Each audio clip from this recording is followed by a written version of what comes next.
And Nadia, I want to start with you because you're standing outside the last abortion clinic in that state, and it's been tense out there this morning. There have been some demonstrations, right?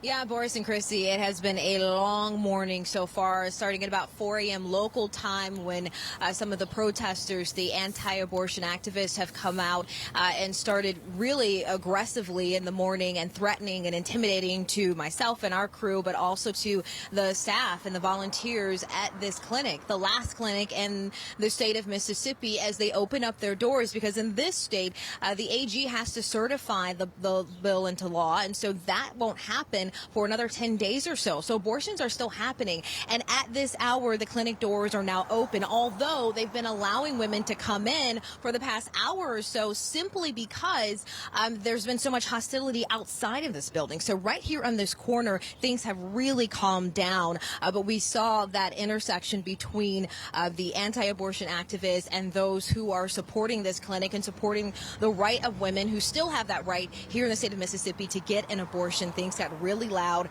really got carried away. The police were called, and things have seemed to quiet down, at least for the moment, but I don't anticipate that will be happening much longer as the sun comes up and as more people make their way out to this clinic, because it has such a meaning. For many people, this is a place of refuge, the only place in the state where they can get an abortion. For others, this is the site of pure evil.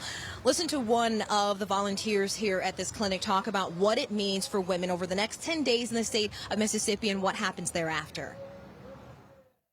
Our volunteers will do always what we do, and that is put the patient first and make sure that we can get them in as safely and comfortably as possible in the face of some really monstrous protesters. And it has been contentious, as I mentioned, things quieting down now, but more women are making their way here. I was inside of this building, Boris and Christy. I saw a jam-packed lobby of women who were very somber. This is a very difficult decision for many of the women I've spoken with who have had abortions in the past or who are in there today, ready to have their abortions. This is a deeply personal decision for them. They filled the lobby. I spoke with the abortion provider. He says he's been doing this work for 30 years. He believes in it. He says he is not a baby killer, that they are having abortions for the non-viable fetuses that could not live outside of the womb. He believes in his work, and he believes that this isn't the end. Boris and Christy. Nadia, we appreciate all your work this morning so much. Thank you. I want to go to Alexandra now. She is talking, she's there in Missouri, and I know that the Attorney General there wasted no time taking action after the Supreme Court ruling. Alexandra, what is the latest in terms of the status in that state? Well, look, this is a morning unlike any in nearly 50 years for the women of Missouri who today cannot get access to abortion in the state they live in. This doesn't come as a shock to them, though. This has been a long time coming, many years, frankly, in the making. It wasn't just the Supreme Court's decision here in Missouri. People have seen Republican state leaders over time enact more and more restrictions that have limited their access to abortion, and they have watched as Republican state leaders have sought to ban abortion outright. That is exactly what happened. Merely minutes after the Supreme Court's decision went down, Missouri is one of 13 states that had a trigger law on the books. That's a law that allows the state to almost immediately enact a ban on abortion. The Attorney General of this state proudly declaring that that was, in fact, the plan here, that that ban would immediately go into effect. Here he is. Here in Missouri, the people's voice has already made clear that Missourians respect the sanctity of human life. We believe that without the explicit protection of the right to life, all liberties are under attack, which is why the importance of this day cannot be overstated. I am humbled to be a part of this and the first Attorney General in the country to effectively end abortion. That ban here took effect immediately. Missouri was one of 10 states to ban abortion in a single day following that decision from the Supreme Court. In some states, there are no exceptions for rape or incest or the health of the mother. The decision here in Missouri met by protests, hundreds of people turning out at what was the last remaining abortion provider in the state to voice their distress. Patients who live in Missouri who are seeking abortion care will be counseled to look at the possibility of traveling over the border into Illinois. Christy, Boris. Alexandra Field, Nadia Romero, thanks to both of you for your reporting. At the White House, President Biden blasted the Supreme Court ruling, calling it a tragic error, saying that it puts women's health in jeopardy. CNN White House correspondent Arlette Saenz is with us live now. Arlette, good to see you this morning. What's the president, what more, I should say, is the president saying, and what realistically could his administration do regarding this decision? Well, Christy and Boris, President Biden this morning described the Supreme Court's decision to overturn Roe v. Wade as a, quote, painful and devastating decision for so many Americans in this country. And he said that his administration will now be focusing on what the states are going to do next. The White House has been bracing for this moment for months, developing contingency planning that really picked up steam when that leaked draft opinion was released back in May. Now, President Biden, as he gave an address yesterday, outlined some of the steps that his administration will be taking. That includes ensuring that they can try to defend a woman's right to cross state lines to obtain an abortion if their state does not allow one. He has also directed his administration to try to expand access to medication that would allow for abortions. But the president has also acknowledged that there is not much that he can personally do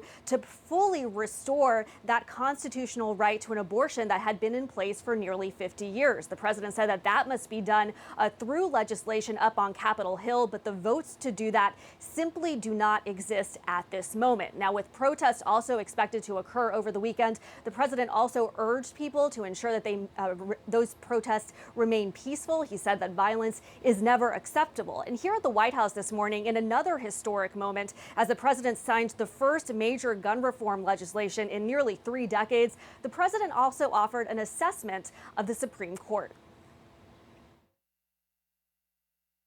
Do you think the Supreme Court is broken, in your view? I think the Supreme Court has made some terrible decisions. Thank you.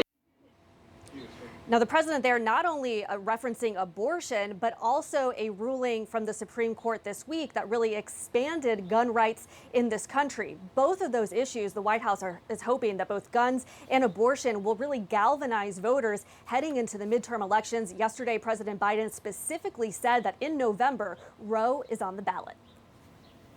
Arlette Saenz, we appreciate it so much. Thank you.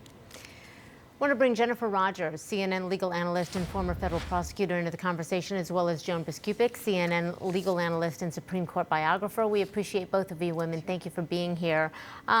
Jennifer, I wanted to start with you because I think there are a lot of people at home and they are wondering this.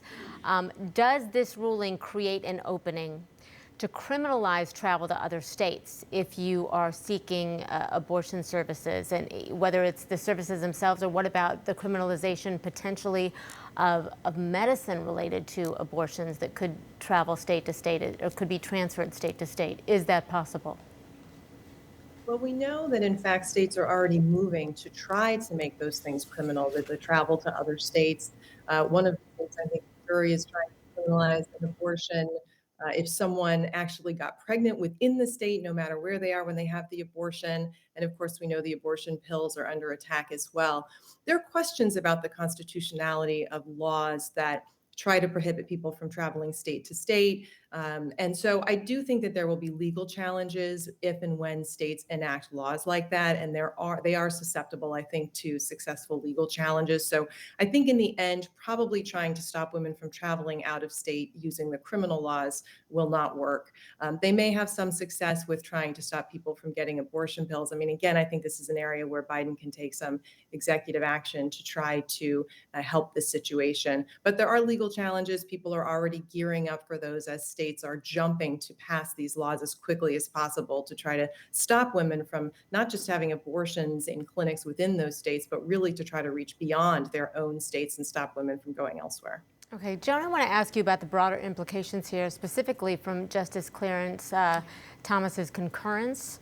He said in future cases, we should reconsider all of this court's substantive due process precedents. He talked about same-sex marriage, the use of contraceptives, that there could be some legal ramifications there, some changes. Justices, we know, can't simply go relitigate.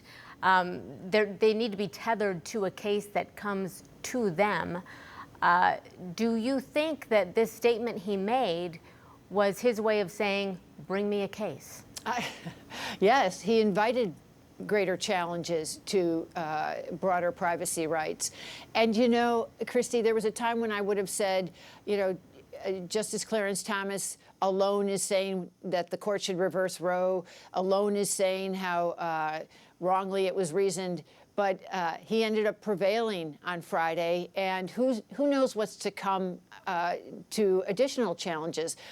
As a threshold matter, I'd say it seems impossible that suddenly the court would overturn a right to even obtain contraceptives, as the Supreme Court said was a constitutional right back in 1965, or that the Supreme Court would say that suddenly its decision legalizing same-sex marriage nationwide in 2015 should be overturned. I mean, both those things seem, as I said, impossible, but today is not the day to think that anything's impossible, given that 50 years of abortion rights has just been rolled back.